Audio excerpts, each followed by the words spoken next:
இப்படி ஒரு கருத்து இது வரைக்கும் யாருக்கிட்ட எதிர்பார்க்கல. இது எதிர்பார்க்கவே இல்லாத ஒரு கருத்து. ஆனா ரொம்ப உண்மையான ஒரு ரொம்ப ஏற்றுக்கொள்ளக்கூடிய ஒரு கருத்து. ரொம்ப சந்தோஷம். உங்க பேர் நீங்க சொன்னீங்க? மூர்த்திங்கிறவர் அவருடைய ஜோசியர் தான். ஒரு அற்புதமான கருத்தை, உண்மையான விஷயத்தை பாராட்டுறாரு. அதுக்காக ஒரு கை தட்டிருக்கல சார். நாம கடந்து வந்த பாதையை திரும்பி பார்க்காமயே வாழ்ந்ததுனால நான் பூர நட்சத்திரத்திலேயே பிறந்துட்டேன், பூர நட்சத்திரத்திலேயே பிறந்துட்டேன் நீங்க சொல்லிட்டு ஜென்ம நட்சத்திரத்தை எதையுமே ஆக்டிவேட் பண்ணாதீங்கன்னு சொல்லி வச்சுக்கிறாங்களே இல்லையா? இப்ப நிறைய பேரு நட்சத்திரம் ஜென்ம நட்சத்திரத்துல பேர் வச்சு கொடுக்குறாங்க. கரெக்டுங்களா? அப்ப நீங்க கர்மாவை கலைச்சு விடுறீங்கல்ல சார். ரெண்டாவது நட்சத்திரம் என்ன நட்சத்திரம்? தனதாரை, கடலி. அப்போ ஒருத்தர் கோடீஸ்வரர் ஆகணும், எனக்கு காசு வந்துட்டே இருக்கும்னா ஜென்மாவை விட்டுட்டு தனதாரையை பிடிச்சிட்டீங்கன்னா நீங்க வறுமையில வாழ்க்கை வாழலாமல்ல. நீங்க ரெண்டாவது நட்சத்திரத்துக்கு பேர் வச்சு கொடுக்கலாமல்ல சார். வறுமையெல்லாம் வாழலாமல்ல. அந்த உலகத்துல பணம் தேவையே. ஆறாவது நட்சத்திரம் தெய்வ அனுகூல நட்சத்திரம். அந்த குழந்தைக்கு தெய்வத்தோட சப்போர்ட் வேணும்னா ஆறாவது நட்சத்திரம் வச்சு கொடுங்க. புரியல சார். நீங்க எங்கேயோ நின்றுட்டு இருக்கீங்க, வாங்க வெளியில. உறக்கும் போது பூங்காச்சாங்க மாமி மூங்க மகநட்சத்திர ஜென்மாவை இயக்குறீங்கன்னு. ஜென்மாவை இயக்குறீங்க. ஜென்மத்துல இருந்து யாராவது ஜென்மத்தோட பேர் வச்சுக்கிறோம் நல்லா இருக்கிறாங்கன்னு சொல்லுங்க. பாப்பி பூப்பை 3 நட்சத்திரம் தனுசு ராசி. ஜென்மத்துக்குள்ளேயே இருக்கு. ஜென்மம்னா போன ஜென்மத்துல பாவத்துக்குள்ளே இருக்கீங்க. ஜென்மத்தை விட்டு வெளியில வரணும்னா வேற நட்சத்திரம் வைங்க. ஜென்மம் தாண்டிக்கிறீங்கல்ல சார். கரெக்டா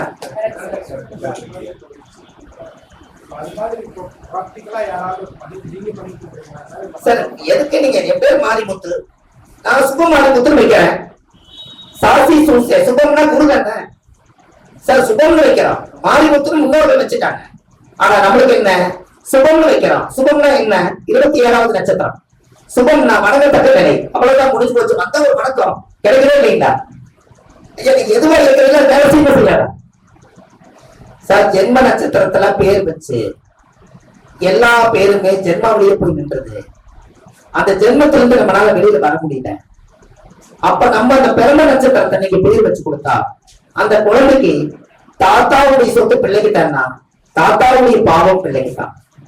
அப்போ அவர் செஞ்ச பாவத்தெல்லாம் இந்த குழந்தை அனுபவிக்கணும்னு என்னவையா இருக்குது. அதனாலதான் அந்த காலத்துல கோயில்ல போய் குலதெய்வ பேரை வச்சாங்க.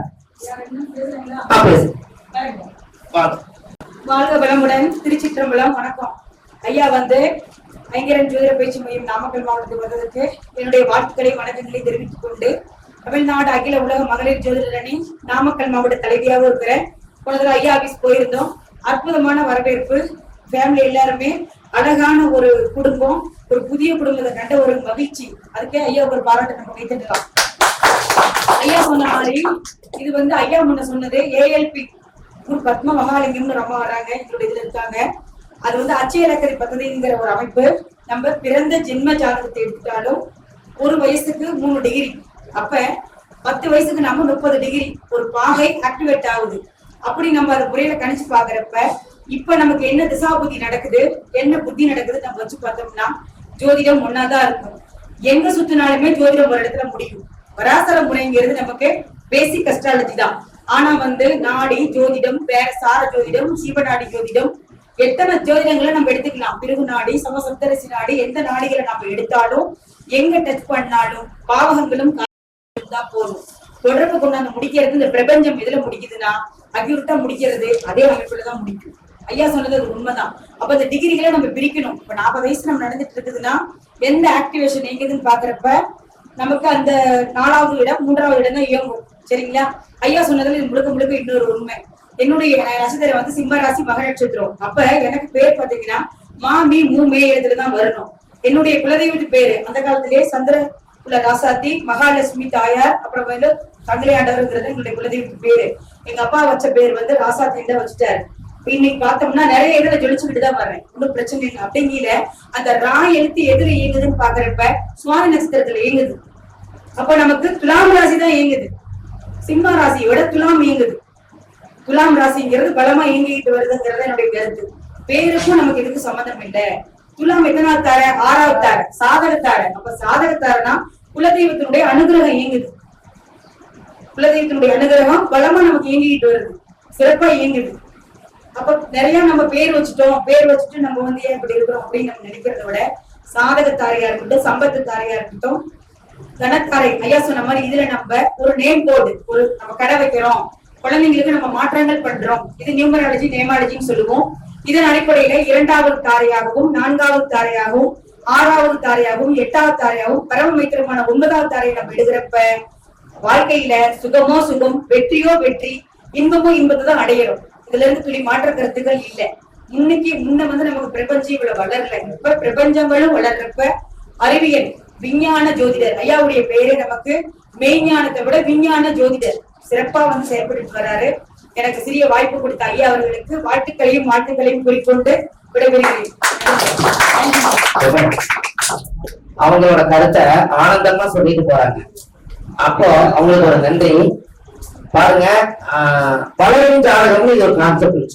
இனிமேல் வளரும் ஜாதகம், பிறந்த ஜாதகம், நீங்க வச்சுக்கிற ராசி கட்டம், வளரும் ஜாதகம்னு ஒண்ணு கிரியேட் பண்ணி வைங்க. வளரும் ஜாதகம்னா இப்ப நான் சொன்ன பாத்தீங்களா, அவங்கவுங்க பிறந்த நட்சத்திர திசையில இருந்து இப்ப கரண்ட்ல நீங்க எந்த திசை போயிட்டு இருக்கிறீங்களோ அங்கதான் உங்களுடைய ராசிநாதன் இயங்குறாரு. அந்த திசை அதாங்கய்யா, அந்த திசாநாதன் இயங்குறாரு. அந்த ராசிக்கு நீங்க எவ்வளவு நாள் கடந்து வந்துருக்கிறீங்கிறத நீங்க தெரிஞ்சுக்கங்க. அதனாலதான் அசுவனி நட்சத்திரத்திலிருந்து முடிவு நட்சத்திரம் வந்து எங்க வருதுங்க? ரேவதி இல்ல, முடிவு பாட்பாட்டா வாங்க. முகம்பை 27 கரெக்டா சொன்னீங்க. ஆயுத நட்சத்திரத்தோட ஜென்மம் முடிஞ்சது. மறுபடியும் என்ன ஆகுதுங்க? மக நட்சத்திரம் இனப்பெருக்கம் ஆகுது. மக நட்சத்திரம் இனப்பெருக்கம் ஆகுது. மகன் வந்து என்னையா இல்ல, மக இனப்பெருக்கம் மறுபடியும் ஆகணும்னா அங்க வந்து 9 நட்சத்திரம் முடிஞ்சிருச்சுன்னா அப்புறம் யாரு உயிரை உருவாக்குறது? அத சொல்ல வரேன். மக நட்சத்திரம் ஆணிலையும் பூர நட்சத்திரம் பெண்ணிலையும் ரெண்டும் யோனி பொருத்தம். ஆணும் பெண்ணும் சேர்ந்து ஒரு இனப்பெருக்கமாகி 16 நாளைக்கு ஒருக்கா குட்டி போடுறது எலிக்குட்டி மட்டும்தான். அதனாலதான் அங்க கொண்டு போய் மக நட்சத்திர ஆணிலையும் பூர நட்சத்திர பெண்ணிலையும் வச்சு காலச்சக்கரத்துக்கு 5ஆம் இடம் உத்தரஸ்தானம்னு வச்சாங்க. அதனாலதான் இனப்பெருக்க குழந்தை உருவாச்சு. அந்த இடத்துல இருந்து மறுபடியும் எங்க வர்றீங்க? கேட்டுக்கு வந்துடுறீங்க. இங்க ஒரு யுகம் முடிஞ்சது. கேட்டுல இருந்து ரேவதிக்கு போறீங்க. கரெக்டுங்களா ஐயா? அப்ப புதன் தான் முடிக்கிறார். கரெக்டுங்களா? அதனாலதான் அர்த்தநாரீஸ்வரர் ஆண் பாதி பெண் பாதி, ஆணும் இல்ல பெண்ணும் இல்லை நிக்கிற புதன் வந்து அந்த நட்சத்திரமா இருந்தனாலதான் பிறவி இல்ல. அப்ப மறுபடியும் உற்பத்தி ஆகி ஆகணும். அதனாலதான் காலச்சக்கரத்துக்கு கடவுள் தாண்டி கொண்டு போய் 5ஆம் இடம் சிம்மத்தை கொண்டு போய் வச்ச சூரியன் தான் கரு வளர்ச்சி அப்படி வச்சிருக்காங்க.